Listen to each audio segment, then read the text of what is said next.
बिस्मिल्लाहिर्रहमानिर्रहीम। अस्सलाम वालेकुम व्यूअर्स। आज मैं आपके सामने इमरान खान और बुशरा बीबी का जो गैर शरई निकाह केस के हवाले से बहुत सारी लोगों की आरा है। मैंने ताहिर अशरफी साहब जो एक मारूफ आलिम दीन के तौर पर जाने जाते हैं, उनकी राय के हवाले से आपसे गुफ्तगू करूँगा। मुझे अफसोस है कि उनको हमें मौलाना और आलम कहना पड़ता है। अदरवाइज़ मैं समझता हूँ कि बदकिस्मती से वो उलमाए सू की एक अमीर की अलामत हैं। अगर हम देखें तो जनाब मुशर्रफ साहब के दौर में भी वो हुकूमत में थे, उसके बाद जनाब जरदारी साहब के दौर में, उसके बाद हम देखते हैं तो वो आगे मुसलसल इमरान खान और उसके बाद शहबाज शरीफ के दौर तक। ये बड़ी बदकिस्मती है कि इस शख्स के हवाले से ऐसी अच्छी बुरी बातें मारूफ हैं और ये हमेशा हुकूमत वक्त के साथ बारगेनिंग करके, और मुझे अफसोस होता है कि एक आदमी का कोई भी नज़रिया हो, लाजमी नहीं कि वो हर आदमी के साथ जो है वो बैठ जाए। और अब चूँकि मौजूदा हुकूमत के साथ इसका अपना रवैया जो है वो बंधा हुआ है, और ये आलम के नाम पे मैं समझता हूँ एक धब्बा है। और इसने जो एक दहलाना जो उसके ऊपर ये नेशनल मीडिया के ऊपर जो इसने गुफ्तगू की है, इससे बड़ी मैं समझता हूँ कि बददयानती और ख़यानत बतौर आलम के नहीं हो सकती। दोस्तों, आपको पता है कि इमरान खान के केस के हवाले से हमें किसी की पार्टी नहीं बननी चाहिए, और एक आलम की हैसियत से आलम की ये ज़िम्मेदारी होती है कि वो दोनों फरीकों की बात को मद्देनज़र रखे। अगर हम इस केस में जो बुशरा बीबी का जो बयान है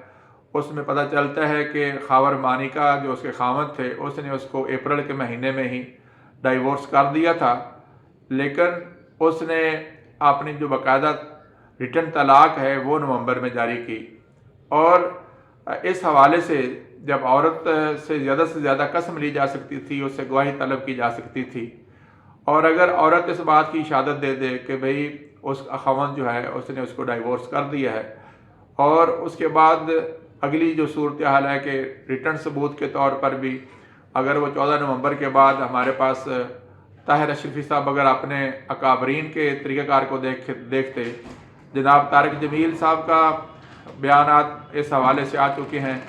जनाब मौलाना मुफ्ती शफी साहब के साहबजादे मौलाना तकी उस्मानी इस वक्त मैं समझता हूँ अहले देवबंद का बहुत बड़ा नाम है और उनकी एक बड़ी साख है, तो उनके फ़ैसले भी सुप्रीम कोर्ट ऑफ पाकिस्तान में मौजूद हैं। तो उस हवाले से मैक्सिमम जो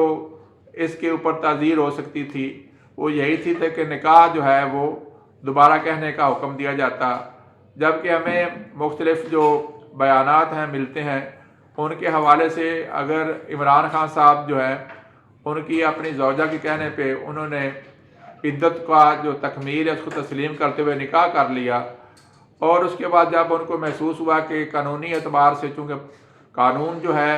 वो उसके मुताबिक उसकी डाइवोर्स जो है वो तो पेपर में जो है वो लिखी हुई जो थी उसी को तस्लीम किया जाता है, तो उन्होंने दोबारा निकाह कर लिया। तो मैं समझता हूँ कि इसके ऊपर किसी तरह की जो है इस तरह की जो सज़ा तो बड़ी दूर की बात है, इस तरह की बात को उछालना और इसको इतना आगे तक लेकर जाना और इसके ऊपर इतनी तहकीकात और बातें करना जो है वो नामुनासिब था। तो दोस्तों, ये जो बिके हुए लोग हैं इस्लाम के नाम पे उलमाए सू की अलामत जो है, अल्लाह तबारक ताला हमें ऐसे नाम नहाद उलमा जिनका अपना ज़ाती बदकिस्मती से जो मामला है उनको अल्लाह ताला और हम सब को माफ़ फरमाए कि हम ऐसी गुफ्तगू करें जिससे किसी आदमी को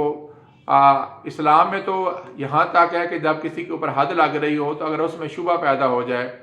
तो उसके अंदर भी उस शुबा की बुनियाद पे हद जो है उसको टाल दिया जाता है।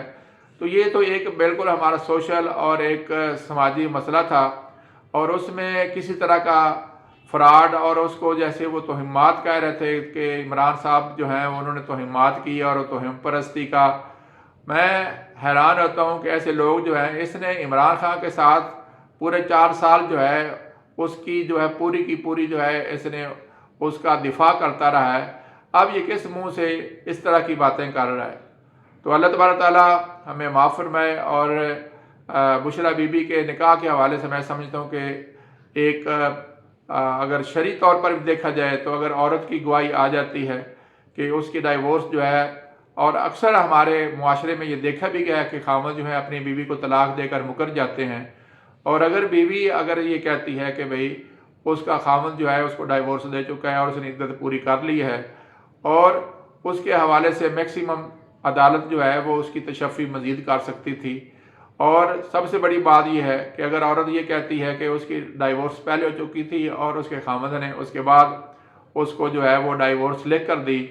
اور یہ بات جب کلیئر ہو جاتی تو اس کے بعد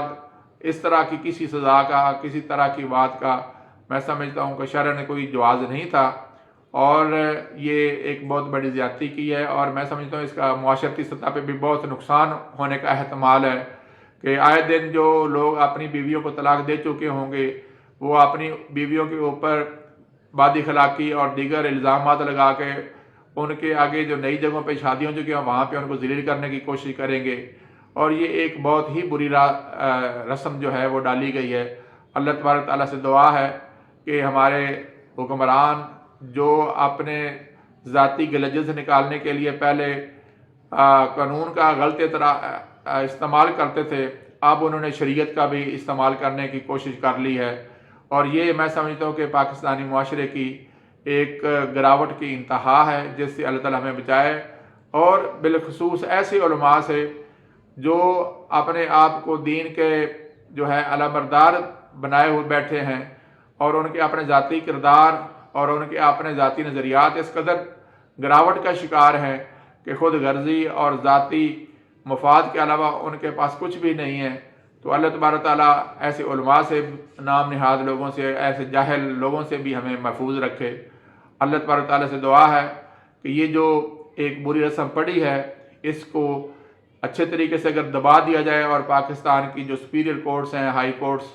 اسلام آباد یا سپریم کورٹ آف پاکستان میں جب یہ کیس جاتا ہے تو امید کی جاتی ہے کہ وہ اس کے جتنے بھی بقیے ہیں ادھیڑ کے اور اس کیس کی جو ہے ہمیشہ ہمیشہ کی موت کر دیں گے، تاکہ آئندہ سے اس جیسے کیس جو ہیں پاکستان میں نہ بنائے جا سکیں۔ وما علینا الا البلاغ۔